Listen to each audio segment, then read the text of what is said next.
orang soleh, hafal Quran, pinter qiraah, ngerti ayat hadis, menjadi sombong. Sombongnya mungkin tidak kelihatan di wajah dan badannya, tapi terasa dari hatinya. Kadang-kadang ketok moto nek wis qiraah iku ngene. A'udzubillahi minasyaitonir rajim. Bismillahirrahmanirrahim. Awas kalau tidak kagum, awas kalau tidak kagum, awas kalau tidak memuji saya, awas. Saya tidak bisa ngeklaim, Allah yang boleh ngeklaim, tapi saya boleh merasakan. Perasaan saya mungkin salah, tapi saya pantulkan mungkin kesalahan itu. Syukur Anda menjumpai kebenarannya. Saya tidak pernah mengatakan bahwa yang saya omongkan benar. Kita itu sama-sama mencari kebenaran terus-menerus. Kapan-kapan saya bilang tidak menjelaskan bener piye jane. Gitu ya teman sekalian ya. Oke, sekarang gini. Waktunya habis kira. Udah jam 3 pas. Gini. Ada Allah, tidak mengakui Allah. Ada Allah tapi mengingkari Allah. Ada Allah tapi menyekutukan Allah. Itu kan nanti diterjemahkan secara nilai. Dari filosofi, mau akidah, filsafat, moral, sampai aplikasi sosial, sampai hukum, sampai segala macam. Kalau seorang hakim memutuskan tok itu tidak ada Allah dalam file pikirannya, itu ketukan palu ateistik. Jelas toh? Kan begitu rumusnya tadi. Karena ini luar biasa. Ini apa namanya?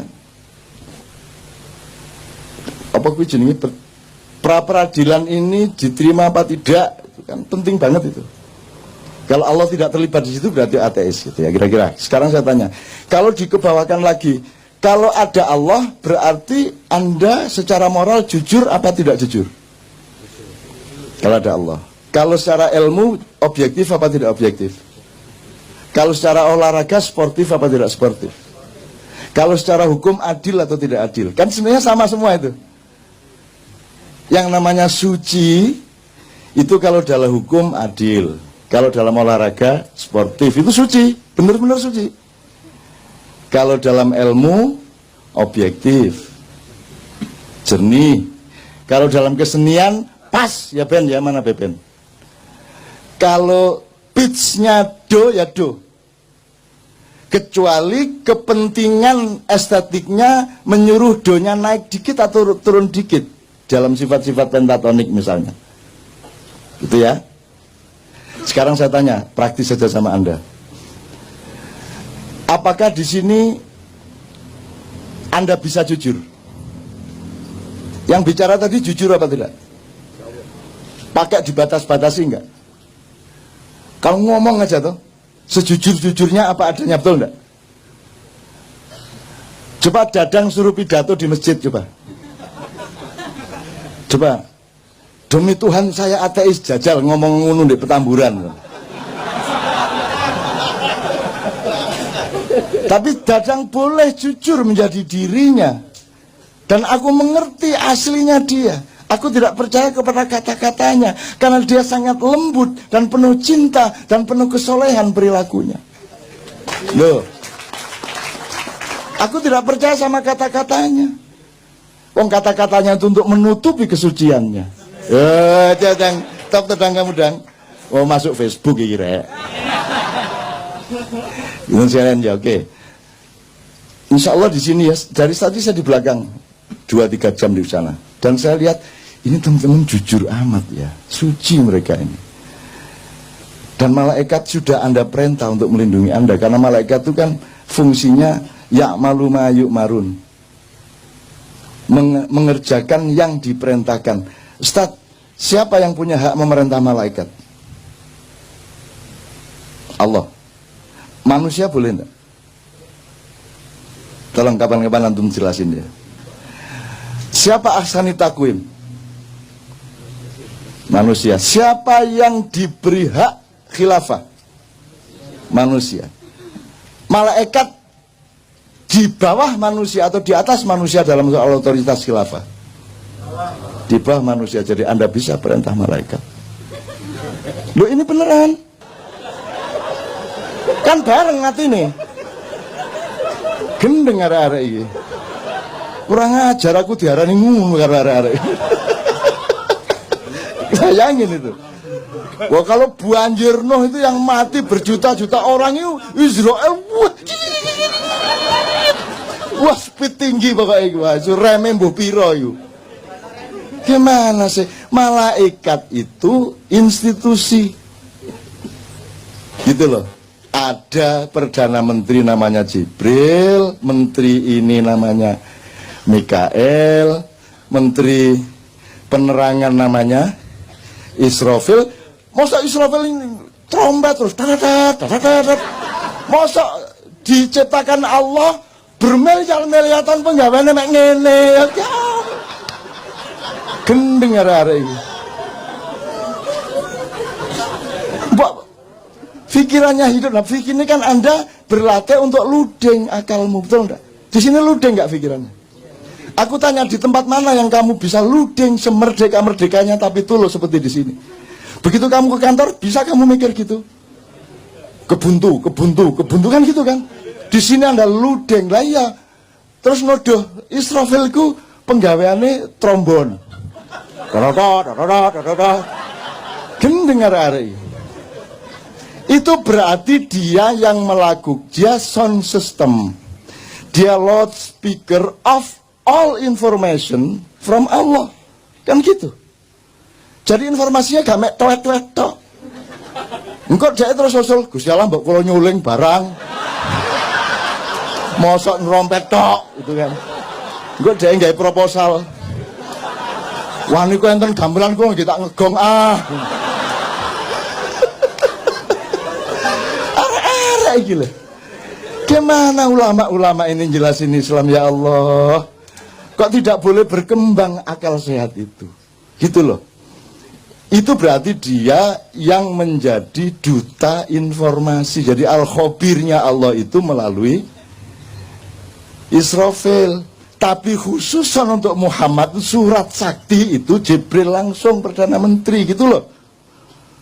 Terus saiki mergo wis gak ono wahyu, Jibril nganggur. Ngene iki.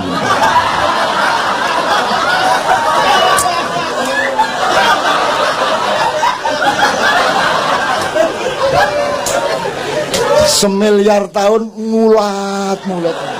Wis gak ono nabi ya. Nung saya dikai akal gak digawe gitu.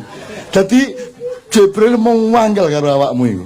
Aku mek diarani pensiun mulat. Terus mari ngono main biliar bola 3 kecetak-cetok ijen. Terus mari ngono aerobik. Arek-arek iki. Ndak. Makanya belajar madza al-wahyu wa ma adraka mal wahyu. Wahyu itu apa, dipelajari dong. Kalau ilham itu apa, hidayah itu apa, fadilah itu apa, maunah itu apa, dipelajari gradasinya, strukturnya, perangkat-perangkat dan persyaratannya. Kamu pikir Allah itu membuat terus Allah itu wah ngenteni jek suwe kira Jokowi, wah jek suwe ki Soeharto.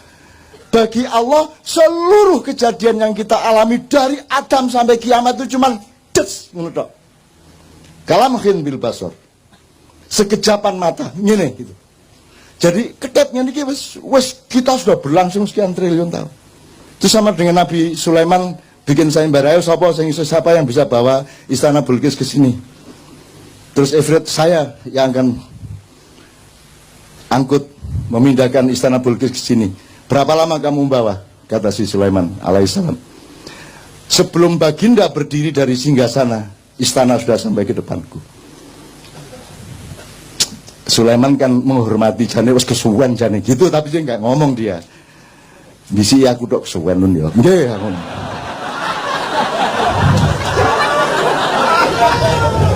Akhirnya muncullah Asif bin Barkhiyah. Ya baginda, sebelum baginda selesai berkedip istana sudah di sini. Terus Sulaiman gurung jawab, sudah di situ istananya. Jadi jin kalah sama manusia jauh. Dan malaikat disuruh Allah taat kepada khalifah. Makanya yang bikin proposal malaikat kepada Muhammad, kepada Ibrahim. Yang bikin proposal malaikat. Gunung bikin proposal kepada Muhammad. Ya Rasulullah, engkau dipanah oleh orang-orang kafir itu sehingga lehermu luka, sehingga pundakmu sengkleh dan engkau dievakuasi masuk ke gua Uhud. Mohon perkenankan aku untuk menjatuhkan, menggugurkan batu-batuku supaya menimpa pasukan-pasukan kafir itu. Terus malaikat Sang Hyang Bayu, Sang Hyang macam-macam datang. Rasulullah izinkan, saya tak ngebes. Ngebes itu artinya badai. Saya tak nyunami. Macam-macam bahasa nih. Terus ruang sana nek malaikat cara apa? Kamu pikir siapa yang mengajari malaikat ngomong? Tahu benda ini, benda itu. Ustaz, apa ayatnya? Adam diajari Allah, Adam mengajari malaikat. Jadi karena kejadian air yang naik ke darat itu namanya tsunami, ya ada yang ngomong, kula tak nyunami nggih Kanjeng Nabi ngono. Wah, aku krungu dhewe rek. Pokoknya menawarkan, bikin proposal, mohon izin kepada Muhammad SAW untuk ikut membantu Muhammad menghancurkan orang-orang kafir. Muhammad mengatakan, tolong jangan lakukan. Sebab kalau Allah perintahkan, pasti dia juga perintahkan saya, kamu akan saya suruh, tapi jangan lakukan. Karena aku sudah terlanjur mendoakan agar yang melukai saya tadi nanti punya cucu menjadi pemimpin Islam. Gitu loh. Jadi kalau orang utang tidak bayar-bayar, doakan ya Allah, jadikanlah anak dia besok-besok orang yang murah hati memberi uang sebanyak-banyaknya kepadaku. Ngono. Wong ditagih gak kena, ya toh?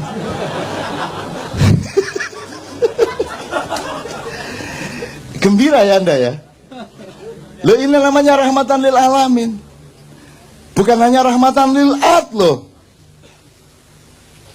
Kita khalifatun fil ad, tapi rahmatannya lil alamin. Jadi Anda harus bisa ke Mars.